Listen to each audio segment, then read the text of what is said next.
Olá, estudantes. Eu sou o professor César Mangolin. Estamos aqui na nossa segunda aula, Metodologia e Prática do Ensino em Filosofia 1. Na semana passada, né, nós já nos encontramos, então, se vocês estão aí no período de prova e tal, mas como eu falei semana passada, é sempre interessante que a gente avance na reflexão sobre os temas que nós pudemos discutir brevemente, né, na disciplina. É sempre difícil aprofundar qualquer coisa, né, em tão pouco tempo e em disciplinas desse tipo, né? Claro, né, são reflexões importantes para a vida inteira, né? Não é só algo que a gente resolve com algumas aulas, né? E nem tem. É até interessante que a gente faça isso nesse período de provas, né? Porque vocês já estão aí, alguns já devem ter até realizado a prova e, portanto, já não, né, a questão das notas já estão mais ou menos resolvidas, já está mais ou menos resolvida. E aí isso nos permite também uma liberdade maior para pensarmos em alguns temas aí para fechar a nossa disciplina. Lembrando que vocês têm, claro, a segunda parte desta mesma disciplina. Eu insisti na semana passada em numa reflexão sobre a questão da educação formal, e a gente estava falando, ainda tentando avançar sobre aquele tema que eu deixei numa atividade, né, aquela da TD1, no fórum, sobre a questão da educação, essa educação formal voltada para o trabalho. Em síntese, eu estava tentando mostrar a vocês que, no geral, nós ouvimos, né, um dado discurso de que as disciplinas da área das ciências humanas, das ciências sociais, tem uma filosofia dentro disso, né, das humanidades e tal, elas são colocadas de lado e cada vez mais de lado, né, por essa concepção da educação formal que, né, está presente aí no geral pelo país afora. Assim, as pessoas já justificam, né, essa retirada dessas disciplinas porque supostamente elas formariam massa crítica, etc. E, tal. E eles querem ter estudantes tecnicistas e burros, e isso quer dizer, incapazes de pensar criticamente. Tá? E assim, eu quis chamar a atenção de vocês, né, na semana passada, para o fato de que não parece isso, né? Eu acho que é até sobrevalorizar bastante a possibilidade e o alcance das aulas dessas disciplinas dentro da escola, da educação formal e suas contradições todas. Isso não desmerece, né, de maneira alguma o trabalho aí. Só assim, você está dentro de um processo, né, com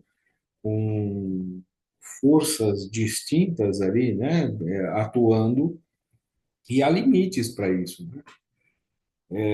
E um limite fundamental é esse que aparece, no geral, no discurso, e isso vai aparecendo nos discursos de grupos no espectro político, né, tanto mais progressistas quanto mais reacionários,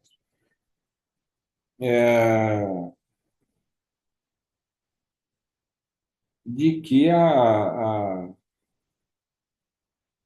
ideia, né, de que essas aulas seriam libertadoras e tal, e formariam a consciência das pessoas e tal. O que eu estava tentando dizer a vocês é que, no geral, os adeptos desta forma de compreensão da educação, o objetivo, desculpem, o que aparece colocado como objetivo e que vai aparecer nos discursos todos, né, que é aquela ideia de que você passa pelo processo da escolarização e isso está ligado diretamente ao emprego, a um trabalho, a uma vida melhor, e por um efeito cascata, a melhoria da sociedade como um todo, porque as pessoas passaram pela escola. Olha, estatisticamente, isso já não corresponde tanto à realidade, mas o fato de colocar isso como objetivo já é uma força miserável, né, que age contra qualquer tentativa de construção de conhecimento de fato no processo escolar. E isso é muito simples de se entender, né? Ora, se eu estabeleço como objetivo chegar daqui de onde eu estou até o outro lado da cidade, o meu objetivo é chegar ao outro lado da cidade, não é o percurso que eu vou fazer. O percurso é só o meio.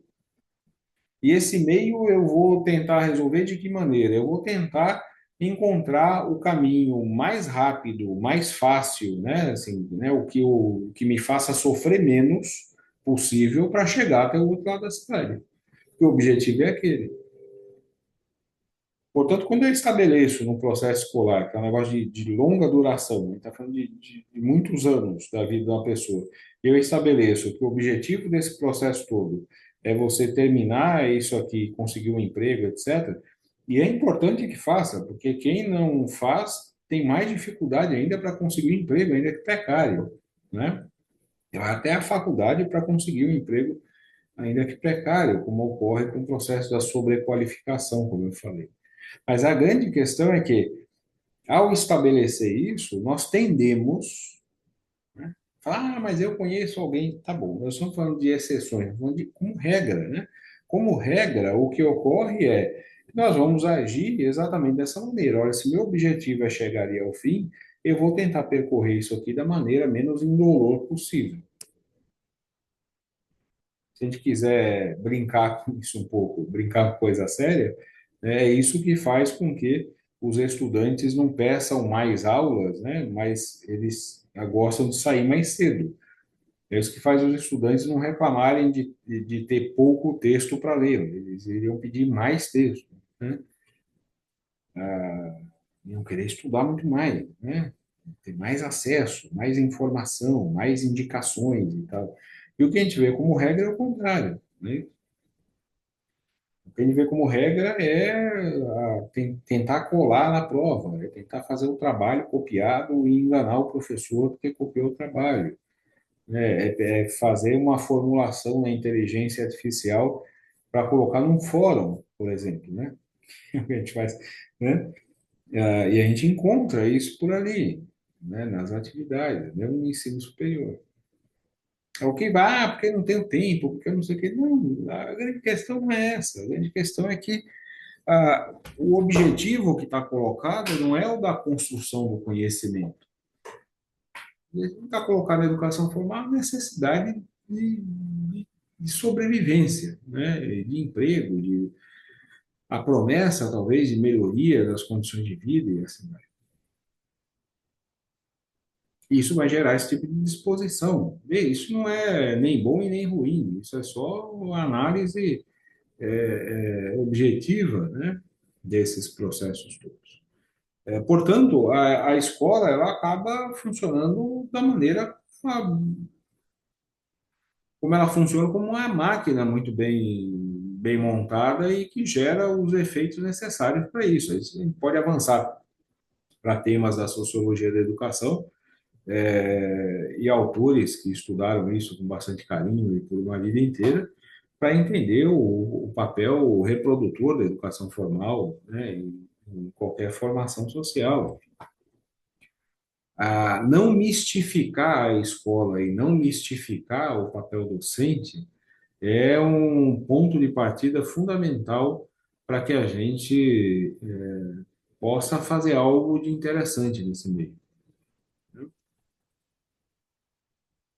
E eu dizia para vocês na semana passada, por fim, né, que essa retirada das disciplinas das ciências humanas e sociais, ela ocorre porque nessa concepção da educação, e é geral isso, essas disciplinas são desnecessárias.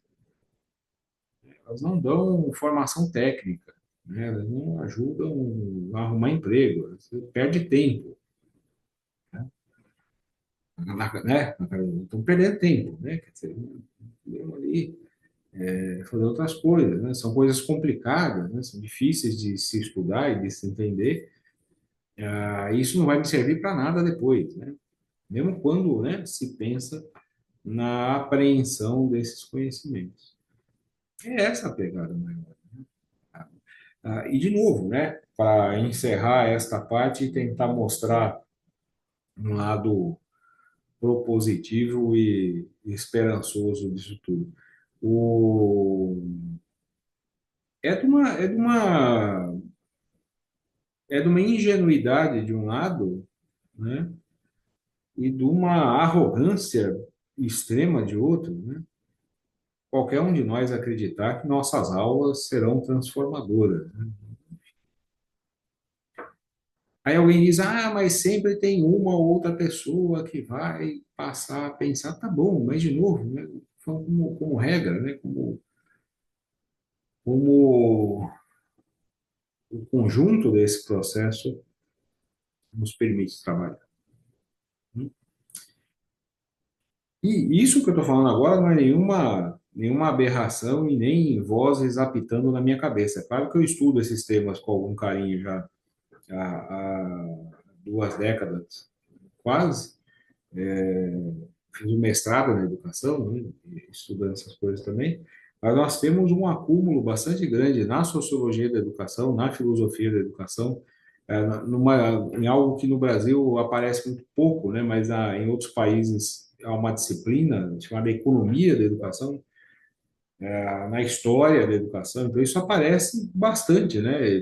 Por autores muito sérios, né? E muito sérias, né? As autoras que estudam isso. Aqui no Brasil nós temos a história da educação, né? Uma ela morreu precocemente, né? Uma história da educação que foi produzida pela Othaísa Romanelli, é interessantíssima. A Maria Helena Souza Pato também tem uma obra muito interessante nesse campo.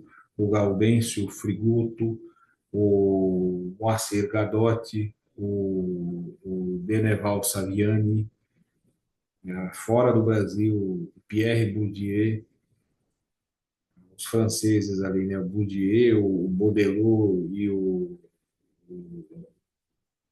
Stablet.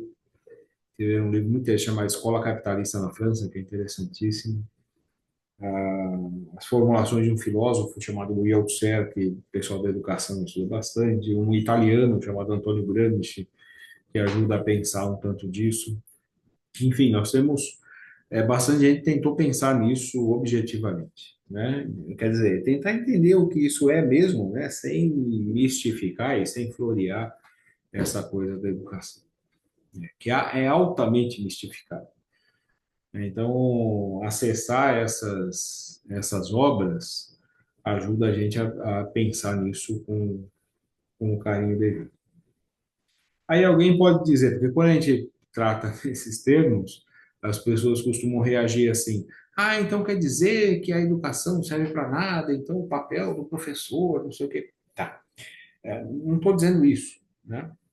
A grande questão é, se nós pretendemos fazer algo, isso é para qualquer profissão, para qualquer pessoa, para qualquer ação na vida, né? Se eu pretendo fazer algo que pode ter como objetivo final, no caso de trabalhadores, né? A nossa sobrevivência, evidentemente, a gente trabalha, a gente recebe ali pelo que trabalha, etc. Mas se eu quero fazer ainda, se a gente pensar nesse meio do trabalho, se eu quero fazer da minha profissão algo que seja bom, né, que tenha algum efeito positivo para a vida em sociedade, né, que contribua de alguma maneira para esse mundo ser menos pior do que é, ou um pouco melhor do que é, o ponto fundamental de partida é que eu conheça bem esse meio. Daí que estudar a escola, estudar a história disso, estudar a sociologia da educação, etc., é bastante importante. As questões pedagógicas todas são importantes, não estou dizendo que não sejam, né? Mas assim, é fundamental que a gente estude isso pensando, né, a educação formal inserida socialmente. E pensando também nas possibilidades outras da educação, os espaços não formais da educação. É coisa que, no geral, as pessoas não pensam, porque também, no geral, não são atividades remuneradas. E, evidentemente, nós precisamos sobreviver. Então, no geral, as pessoas, quem se dedica também, né, a espaço de educação não formal, e não remunerados são professores, né, ou profissionais que têm uma atuação profissional remunerada, porque precisa sobreviver, e também dispõe de tempo para essas outras atividades. Eu conheço um mundo de gente que faz isso, eu também participo disso, né, com alguma regularidade. Mas, enfim, pensando na nossa atuação profissional, é razoável que a gente compreenda bem e objetivamente, quer dizer, conhecer o que é de fato e não o que a gente queria que fosse, e nem a ideia que nós fazemos do que seja ser essa atividade que é muito mistificada, né, que é a docência, essas coisas assim. Ah, o professor deveria ser a profissão que recebe mais e a mais valorizada, porque não sei o quê, tal. Conversa, né? Que ajuda a alimentar, né, esse mito construído em torno da educação formal, mas não nos ajuda a entendê-la prioritariamente. O professor deveria ser, e a professora deveria ser mais valorizada, evidentemente, né? Assim como todos os que trabalham e cooperam na divisão social do trabalho para que a gente tenha e reproduza as condições materiais de vida, né? E de preferência se fossem condições que permitissem que todos vivessem muito bem, né? É claro que eu defendo a valorização dos profissionais da área, etc., né? Só que, assim, para que a nossa ação seja, isso para quem pretende isso, né? Para quem pretende, assim, não, eu de fato queria que a minha ação na docência ajudasse, né, também, contribuísse, né, para formar eticamente as pessoas, né, politicamente, e não em termos de caminhos estritos da política a seguir, né, mas no sentido mais amplo do termo, as pessoas, quer dizer, formassem como cidadãs, cidadãos, né, preocupados com a vida em sociedade, com as nossas relações sociais, com a melhoria dessas relações, né? O fim das violências todas e das violências simbólicas e das violências diretas, dos preconceitos, etc.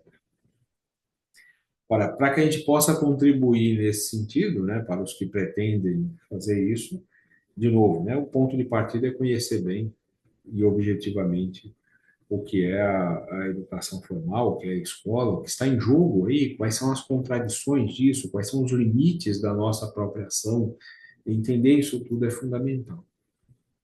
Do mesmo jeito que um exemplo, um motorista de ônibus, né? Se ele resolver falar assim, olha, eu quero ser um bom motorista de ônibus, significa o quê? Que eu preciso saber dirigir muito bem esta máquina aqui, eu preciso atender às leis de trânsito, eu preciso estar atento, né, ao tráfego, eu preciso estar atento aos pontos de parada e eu preciso saber lidar bem com o público que eu vou atender. Para que ele possa fazer isso, ele precisa reunir uma quantidade de conhecimentos. Eles são conhecimentos bastante objetivos, né? Ele não vai dirigir o ônibus mistificando, né, o seu poder de direção. Ou ele conhece muito bem aqueles mecanismos todos ali, como aquilo funciona, ou ele vai encontrar dificuldades grandes, né? E vai provocar muito mais acidentes do que fazer coisas interessantes, né? Então, conhecer efetivamente ali com o que se está lidando é fundamental, né? E envolve sempre, você está falando muito aí de ônibus, se envolve uma quantidade bastante grande de atenção e de conhecimento, né? Isso não é pouca coisa, né? Principalmente o lidar com o público, né? Lidar com as diferenças, etc.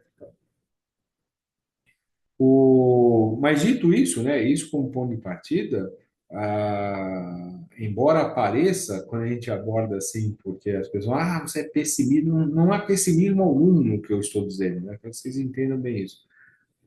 Não há pessimismo algum, né? E nem otimismo bobo, né? Há simplesmente a necessidade de objetivamente compreendermos a realidade para que a gente possa lidar com ela, né?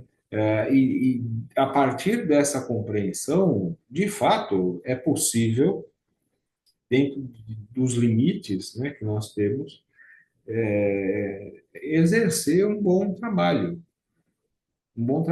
que não é só o. Aliás, às vezes a gente pode ter até problemas com essa parte da remuneração, dependendo do bom trabalho que nós fazemos. Mas um bom trabalho não só para que a gente persista, né, com o nosso emprego, que é necessário para a sobrevivência, mas um bom trabalho, de fato, no sentido de contribuir com a formação daqueles que vão passar pelo nosso convívio. Isso é bastante importante, né? Aí as habilidades de qualquer pessoa que vai lidar com o público, assim como eu dei o exemplo do motorista de ônibus, também faz parte do professor, né? Tem que saber, ele tem que ser capaz de lidar com as diferenças, ser capaz de perceber as necessidades, ser capaz de ouvir bastante, né? E na nossa profissão, às vezes é difícil isso, enfim, o espaço às vezes até não permite isso. É necessário que a gente conheça muito bem o que nós estamos tratando, é um respeito às pessoas, né? Não para ficar citando fontes só. Eu citei aqui várias fontes aqui e tal, para que a gente possa estudar, né? Para que vocês, quem nunca ouviu falar desses pensadores, vocês possam ir atrás. Mas não por pedantismo, né? Não para parecer inteligente, mas saber profundamente do que nós estamos tratando, do conteúdo do que nós tratamos, como forma de respeito às pessoas. É muito ruim, é sempre muito ruim, né? Quando nós vemos profissionais de educação que, por alguma necessidade, enfim, não estou estabelecendo julgamento aqui, passam a dar aulas sobre coisas que eles não estudam, simplesmente, né? Então, eles não fazem ideia do que estão dizendo ali, do que estão falando, fazem uma enrolação qualquer, reproduzem preconceitos e um monte de bobagens, né? Do senso comum, às vezes se tornam muito populares, né? Porque são preconceitos que estão na cabeça do professor e da professora e também dos estudantes, nós somos todos produto do meio, e aí ele fala e o estudante ali identifica o que ele está dizendo, porque já está ali, e pelo fato dele ter entendido, ele passa a acreditar que é verdade por um critério de autoridade. Olha, eu já pensava isso, mas quem disse foi o professor, então é verdade mesmo.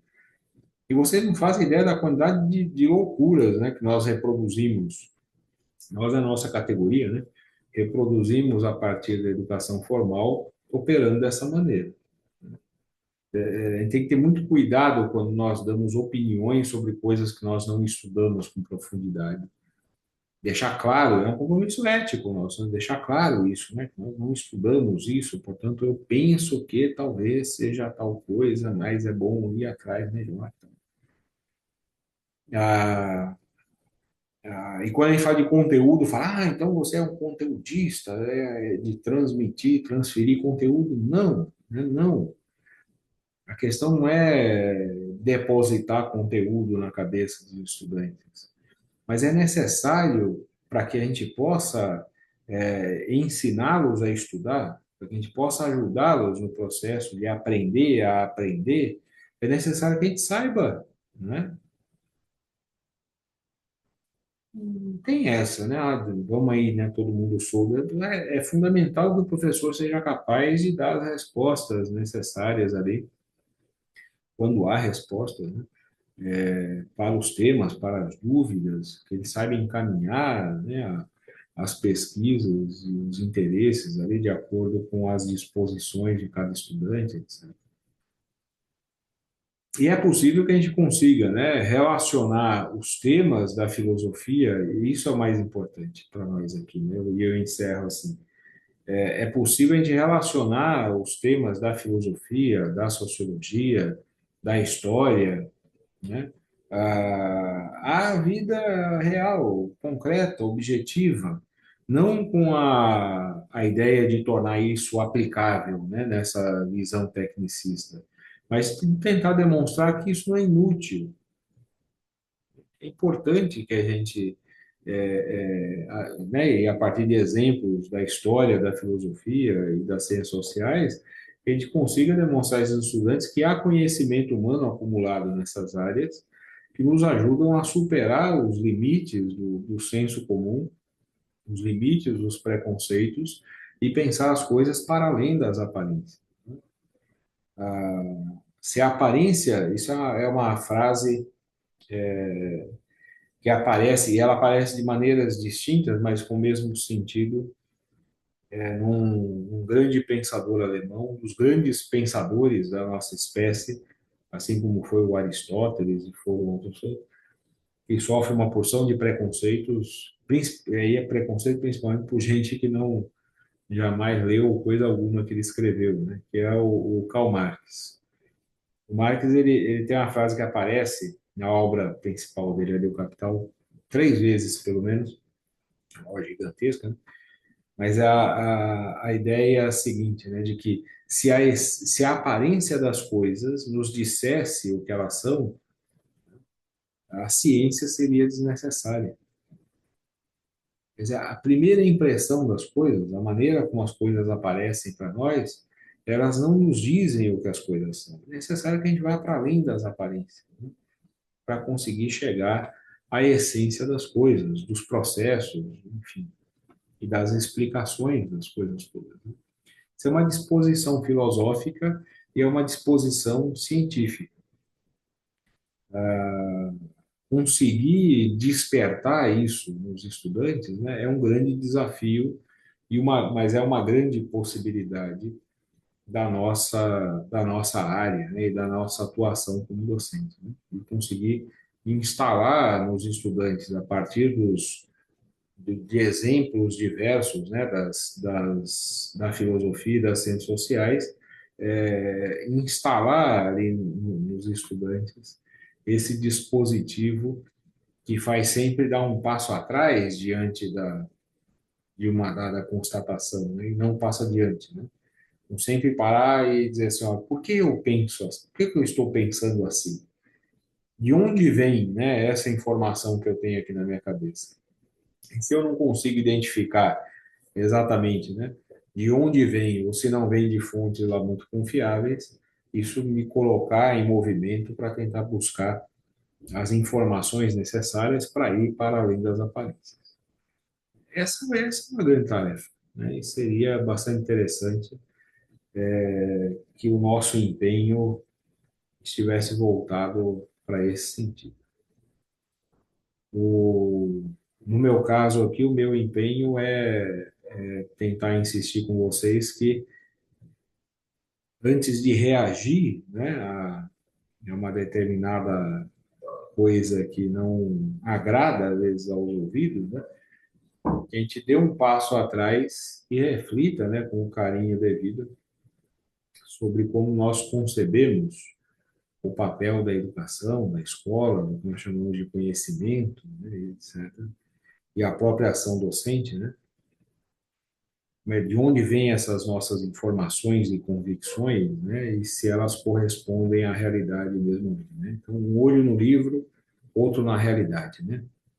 Esta, essa é uma necessidade para a nossa vida profissional. Tá bem? Bom, espero que vocês reflitam sobre essas questões com bastante carinho. Eu estou sempre aqui para a gente conversar sempre que necessário, tá? Então podem mandar as mensagens lá, podem comentar aí pelo vídeo mesmo, se quiserem, e a gente estabelece aí o diálogo possível. Um abraço para vocês e até a próxima.